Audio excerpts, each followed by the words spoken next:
Je vous remercie. La parole est à Monsieur Michel Larive pour la France insoumise. Madame la ministre, sur cette mission justice, pour qui prend le temps d'analyser ce que vous proposez, il y a quelques incohérences que nous vous demandons d'expliquer, s'il vous plaît. La surpopulation carcérale chronique s'établit en moyenne entre 130 et 140 % et au mois dernier, il y avait 1439 matelas au sol de nos prisons.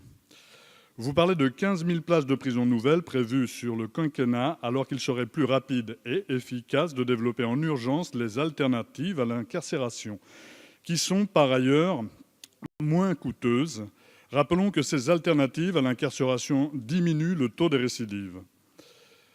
L'insuffisance des recrutements de personnel pénitentiaire a causé une explosion des heures supplémentaires. Plus de 4 millions d'heures supplémentaires chaque année. 4,2 millions en 2014, 4,3 millions en 2016. Les 732 recrutements que vous annoncez sont donc ridiculement faibles. La charge de travail des conseillers pénitentiaires d'insertion et de probation, les CIPIP, qui assurent l'insertion des personnes condamnées, l'aide à la décision judiciaire dans un souci d'individualisation des peines, ainsi que le suivi et le contrôle des obligations imposées par les magistrats, est démentiel. Il n'est pas rare que certains d'entre eux soient amenés à suivre plus de 140 personnes. Vous proposez de recruter seulement 150 CPIP, en plus pour 2018, là où il en faudrait au moins le double. C'est un budget de misère pour la justice. Ce n'est pas au niveau d'une justice digne de notre République. Madame la ministre, comment allez-vous remédier à ces incohérences? Merci. Je vous remercie. La parole est à Madame la ministre. Madame la présidente, monsieur le député Larive, je partage totalement votre analyse. Nous sommes dans une situation de surpopulation carcérale dans un certain nombre d'établissements qui n'est pas acceptable.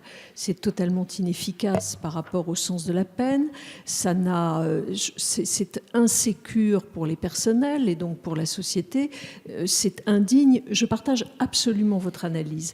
Et c'est bien la raison pour laquelle je partage également vos conclusions. C'est-à-dire que, je viens de le dire à l'instant à Madame la députée, nous souhaitons bien sûr développer d'autres types de peines, non pas en créer de nouvelles, parce que dans notre arsenal, il y a suffisamment de peines existantes, mais permettre aux magistrats de prononcer des peines qui soient autres que celles de l'emprisonnement.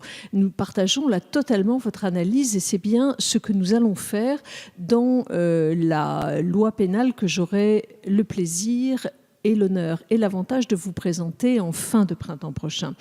Vous évoquez également la question de l'insuffisance des personnels pénitentiaires et vous dites, bon, on a prévu 732 emplois supplémentaires, c'est largement insuffisant. Mais vous savez aussi, monsieur le député, si vous êtes honnête avec la réalité, et moi ce qui m'importe, c'est que nous soyons très réaliste et pragmatique, que nous rencontrons de très grandes difficultés à l'heure actuelle pour recruter les personnels pénitentiaires et pour les fidéliser. Nous allons donc conduire un travail en parallèle, à la fois pour recruter ces personnels-là, les 732, qui vont nous permettre d'ouvrir les nouveaux établissements pénitentiaires qui réouvrent à la rentrée. Mais également, nous allons conduire une politique en matière de ressources humaines qui soit, nous l'espérons, une politique d'attractivité et de fidélisation, avec différents moyens que nous aurons l'occasion de développer aux syndicats qui nous accompagnent dans le comité technique ministériel. Donc, encore une fois, j'espère que nous allons répondre à cela. Et enfin, votre dernier vœu, monsieur le député, il est largement exaucé, puisque vous me dites 150 CPIP, c'est pas assez. Eh bien, ça tombe bien, il y en aura 4 fois plus dans le cadre de la loi de programmation. Je vous remercie, Madame.